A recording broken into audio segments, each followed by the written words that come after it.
RJD के नेता तेजस्वी यादव ने क्या बिहार विधानसभा चुनाव की वर्षों पुरानी परंपरा को तोड़ दिया है।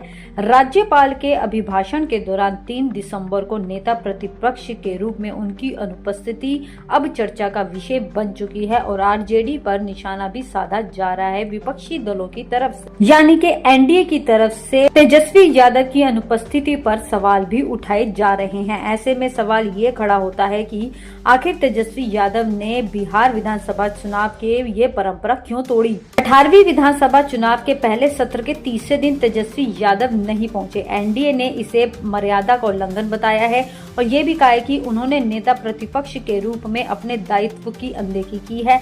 आपको ये भी बता दें कि राज्यपाल के अभिभाषण के दौरान नेता प्रतिपक्ष की उपस्थिति एक सम्मान का प्रतीक मानी जाती है, लेकिन शपथ ग्रहण और अध्यक्ष के चुनाव के बाद से वे अनुपस्थित चल रहे हैं। तेजस्वी यादव को लेकर ये भी बताया जा रहा है कि वे अपनी पत्नी और बच्चों के साथ छुट्टियां मनाने यूरोप के टूर पर चले गए हैं। उन्होंने 20 दिनों का टूर प्लान किया है।